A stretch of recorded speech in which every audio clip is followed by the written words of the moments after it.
இன்னைக்கு நம்ம சேனல்ல என்ன பார்க்க போறோம்னா கோதுமை மாவை வச்சு சூப்பரான இன்ஸ்டன்டான டிஃபன் பார்க்கலாம். அதுவும் 5 நிமிஷத்துல புளிக்க வைக்க தேவையில்ல, ஊற வைக்க தேவையில்ல, மிக்ஸ் பண்ண உடனேயுமே செஞ்சு எடுத்துடலாம். ரொம்ப ஈஸியா செய்யலாம். பெரியவங்க சின்னவங்க எல்லாருமே சாப்பிடலாம். டேஸ்ட் அவ்வளோ சூப்பராக இருக்கும். கண்டிப்பா இந்த ரெசிபியை ட்ரை பண்ணி பாருங்க. கோதுமை மாவு இருக்கு, என்ன ரெசிபி பண்றதுன்னு தெரியல, எப்பொழுதும் சப்பாத்தி பூரி செஞ்சு செஞ்சு போர் அடிக்குது அப்படின்னு நினைச்சீங்கன்னா இது போல டிஃப்ரெண்டா ட்ரை பண்ணுங்க. இந்த 2 ரெசிபியுமே பிரேக்ஃபாஸ்ட் டின்னர் எப்படி வேணாலும் நீங்கள் யூஸ் பண்ணிக்கலாம்.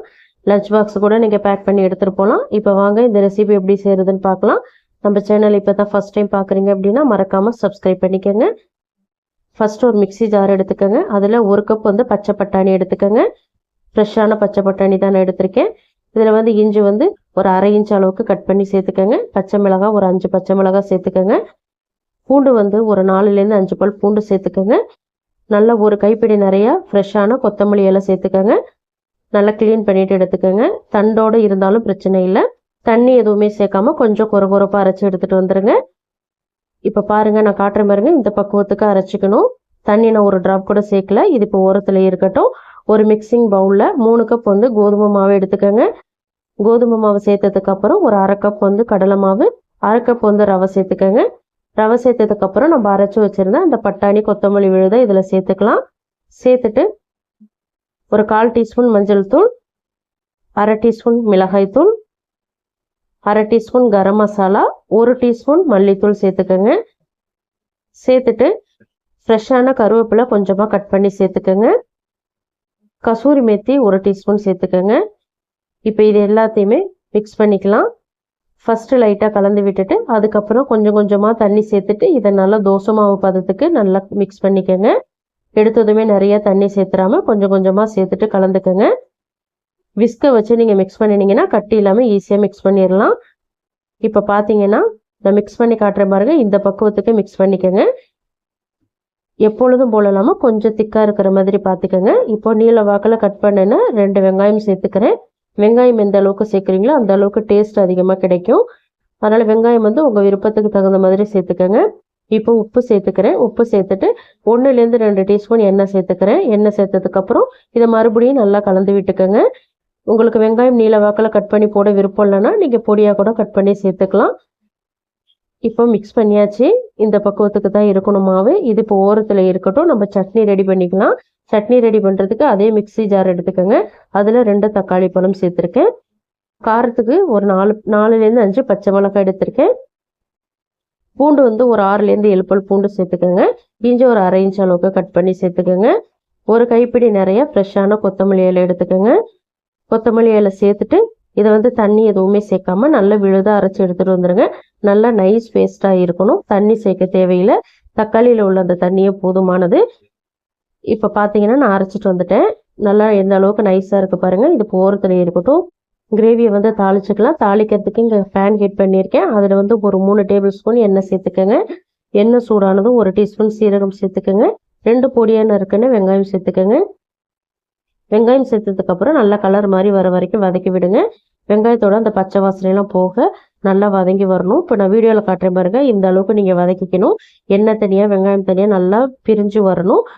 அந்த அளவுக்கு வதங்கினதுக்கப்புறம் ஒரு 1/4 டீஸ்பூன் மஞ்சள் தூள், 1 teaspoon garam masala, 1 table spoon மல்லித்தூள், 1 டேபிள் ஸ்பூன் கடலை மாவு சேர்த்துட்டு நல்லா அந்த எண்ணெயில் 20லேருந்து 30 செகண்டுக்கு வதக்கி விடுங்க. கடலை மாவோட அந்த பச்சை வாசனையெல்லாம் போகட்டும். இப்போ கடலை மாவோட பச்சை வாசனை போனதுக்கப்புறம் நம்ம அரைச்சி வச்சுருந்த அந்த மல்லி தக்காளி விழுதை இதில் சேர்த்துக்கலாம். சேர்த்துட்டு நல்லா மிக்ஸ் பண்ணி விட்டுக்கோங்க. நல்லா அந்த எண்ணெய் கூட நல்லா மிக்ஸ் ஆகி வரணும். லோ ஃப்ளேமில் வச்சுட்டு நல்லா கலந்து விட்டுக்கோங்க. இப்போ பார்த்தீங்கன்னா நல்லா கலந்தாச்சு. இந்த ஸ்டேஜில் தண்ணி சேர்த்துக்கலாம். தண்ணி 1 கப் வரைக்கும் சேர்த்துருக்கேன். அதாவது 250 ml சேர்த்துருக்கேன். சேர்த்துட்டு இதை நல்லா கலந்து விட்டுக்கோங்க. அதுக்கு முன்னாடி உப்பு சேர்த்துக்கோங்க. உப்பு சேர்த்து நல்லா கலந்து விடுங்க. தக்காளி மல்லி இலை எல்லாமே பச்சை அரைச்சி சேர்த்துருக்கிறதுனால பச்சை வாசனை போக நல்லா கொதிக்க வைக்கணும். நல்லா கலந்து விட்டுட்டு மூடி சேர்த்துட்டு ஒரு 10லேருந்து 15 நிமிஷத்துக்கு மீடியம் ஃப்ளேமில் வச்சுட்டு குக் பண்ணுங்கள். நல்லா குக் ஆகி வரட்டும். இப்போ பார்த்தீங்கன்னா பச்சை வாசனை போக நல்லா குக் ஆகிடுச்சு. நான் ஒரு 15 நிமிஷத்துக்கு இதை குக் பண்ணியிருந்தேங்க. ஃபஸ்ட்டு இருந்த கலருக்கும் இப்போ இருக்கிற கலருக்கும் எவ்வளோ டிஃப்ரெண்ட்டாக இருக்குது பாருங்கள். எண்ணெயெல்லாம் பிரிஞ்சு நல்லா பச்சை வாசனை போக கொதிஞ்சிருச்சு. இந்த பக்குவத்துக்கு நீங்கள் ரெடி பண்ணிக்கணும். இந்த கிரேவி ரொம்ப அருமையாக இருக்கும். மிஸ் பண்ணிடாமல் செஞ்சு பாருங்கள். இதுக்கு இப்போ சின்னதாக ஒரு தாளிப்பு ஒன்று கொடுத்துக்கலாம். அதுக்கு 1 டேபிள் ஸ்பூன் எண்ணெய் சேர்த்துருக்கேன். 1 டீஸ்பூன் வந்து கசூரி மேத்தி சேர்த்துக்கிறேன். கசூரி மேத்தி கருக விட்டுறக்கூடாது. ஒரு 1/2 டீஸ்பூன் மிளகாய் தூள் சேர்த்துக்கிறேன். இது எல்லாத்தையுமே லைட்டாக வதக்கிக்கோங்க. கருகிடுச்சு அப்படின்னா கசப்பு தன்மை ஆகிடும். இப்போ லைட்டாக மிக்ஸ் பண்ணி விட்டுட்டு இந்த கிரேவி கூட சேர்த்துக்கோங்க. ரொம்ப சூப்பராக இருக்கும். அது ஒயிட் ரைஸ் சப்பாத்தி கூடலாம் அல்டிமேட்டாக இருக்கும். கண்டிப்பாக ட்ரை பண்ணி பாருங்கள். இது போல் டிஃப்ரெண்ட்டாக செஞ்சு கொடுக்கும்போது பசங்க வந்து ஹோட்டலுக்குலாம் கூப்பிட மாட்டாங்க. இந்த கிரேவியெல்லாம் பார்த்தீங்கன்னா ஹோட்டலில் கிடைக்கிற அதே கிரேவி டேஸ்ட்டுக்கு இருக்கும். மிஸ் பண்ணிடாமல் செஞ்சு பாருங்கள். இப்போ கிரேவி ஒரு சைடு இருக்கட்டும். இன்னொரு சைடு தோசை ஊற்றிக்கலாம். அதுக்கு வந்து தோசை கல்லை ஹீட் பண்ணி நல்லா லோ ஃப்ளேமில் வச்சுட்டு நீங்கள் தோசை மாவை ஊற்றி நல்லா திரட்டி விட்டுக்கோங்க. எந்த அளவுக்கு மெலிசாக திரட்ட முடியுமோ அந்த அளவுக்கு மெலிசாக திரட்டி விட்டுக்கோங்க. திரட்டி விட்டதுக்கப்புறம் மேலே எண்ணெய் சேர்த்துக்கோங்க. எண்ணெய் வந்து உங்கள் விருப்பத்துக்கு தகுந்த மாதிரி அதிகமாகவோ கம்மியாகவோ சேர்த்துக்கோங்க. எண்ணெய் கொஞ்சம் அதிகமாக சேர்க்கும்போது வெளியில் நல்லா கிறிஸ்பியாக உங்களுக்கு கிடைக்கும். அப்படி இல்லை அப்படின்னா நீங்கள் பட்டர் கூட யூஸ் பண்ணிக்கலாம். இப்போ ஒரு சைடு குக் ஆகிடுச்சு. இன்னொரு சைடு திருப்பி விட்டுட்டு அந்த சைடும் குக் பண்ணிக்கலாம். மேலே வந்து ஒரு 1/2 டீஸ்பூன் எண்ணெய் சேர்த்துட்டு அதையும் நல்லா தேய்ச்சி விட்டுக்கோங்க. இப்போ நல்லா குக் ஆகட்டும். மீடியம் அல்லது லோ ஃப்ளேமில் தான் குக் பண்ணணும். நீங்கள் பாட்டுக்கு ஹை ஃப்ளேமில் வச்சிட்டிங்கன்னா உள்ளார மாவாக இருக்கும், வேகாது. இப்போ பார்த்தீங்கன்னா 2 சைடும் நல்லா பர்ஃபெக்டாக குக் ஆகிடுச்சு. இப்போ திருப்பி விட்டு நம்ம பிளேட்டுக்கு மாற்றிக்கலாம். இந்த தோசைக்கும் இந்த கிரேவிக்கும் அவ்வளோ சூப்பராக இருக்கும். அப்படி இல்லைன்னா நீங்கள் தேங்காய் சட்னி கூட வச்சு சாப்பிட்லாம். அதுவும் இல்லைன்னா நான் கடைசியாக ஒரு சைட் டிஷ் ஒன்று ரெடி பண்ணியிருக்கேன். அந்த சைட் டிஷ் கூட நீங்கள் வச்சு கொடுக்கலாம். அது குழந்தைங்களுக்கும் ரொம்ப ரொம்ப ரொம்ப பிடிச்சமான ஒரு சைட் டிஷ்.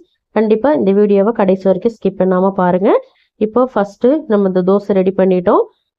இந்த காம்போ வந்து அல்டிமேட்டாக இருக்குங்க. கண்டிப்பாக ட்ரை பண்ணி பாருங்கள். ட்ரை பண்ணி பார்த்துட்டு உங்கள் ஃபீட்பேக்கை மறக்காமல் எனக்கு கமெண்ட்டில் சொல்லுங்கள்.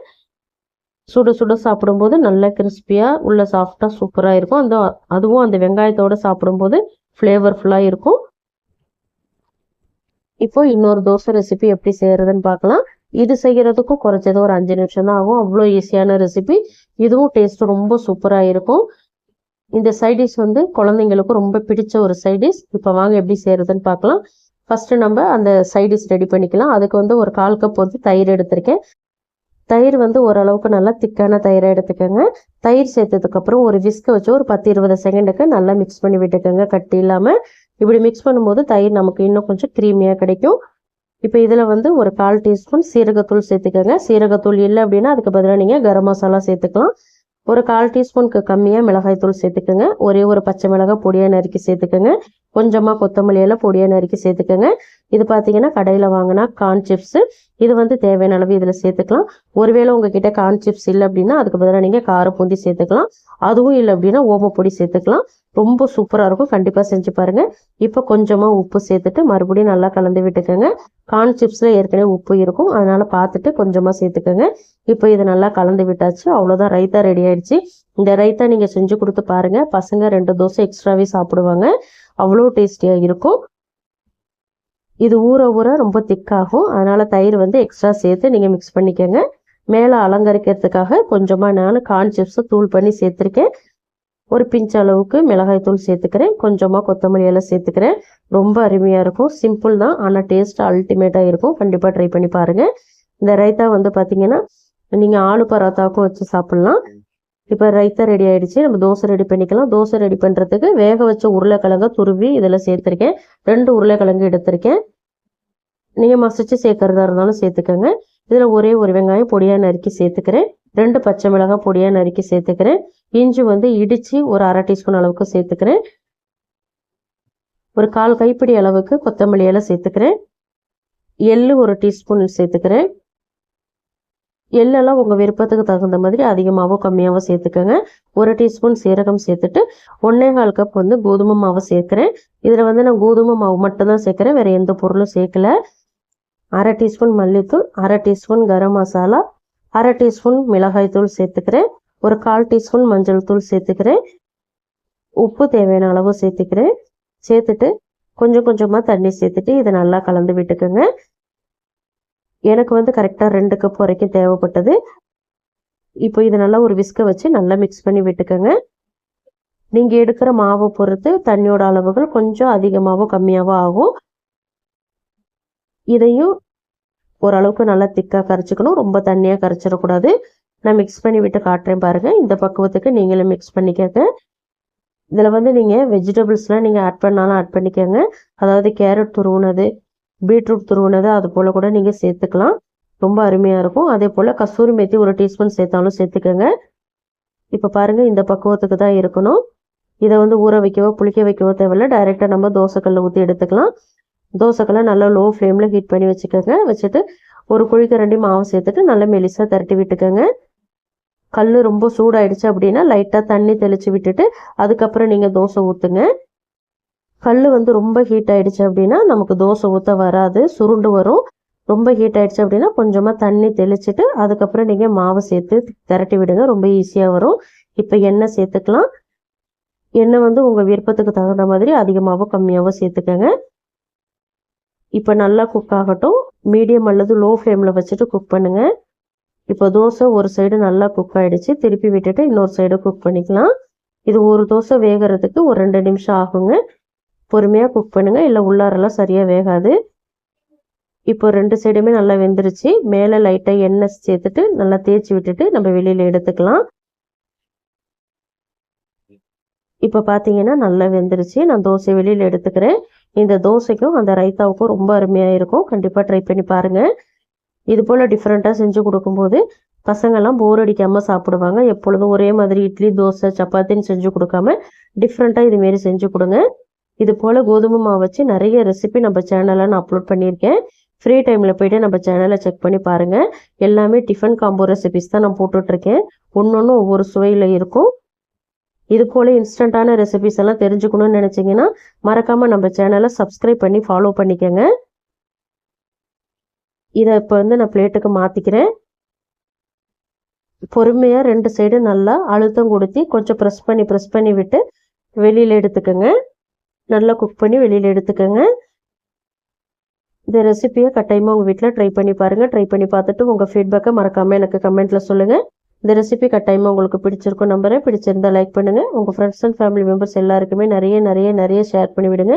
இது போல் இன்ட்ரெஸ்டிங்கான ரெசிபிஸ் தெரிஞ்சுக்கணும்னு நினச்சிங்கன்னா மறக்காமல் அனிதா டேஸ்ட் கார்னர் தமிழ் சேனலை சப்ஸ்கிரைப் பண்ணி ஃபாலோ பண்ணிக்கோங்க.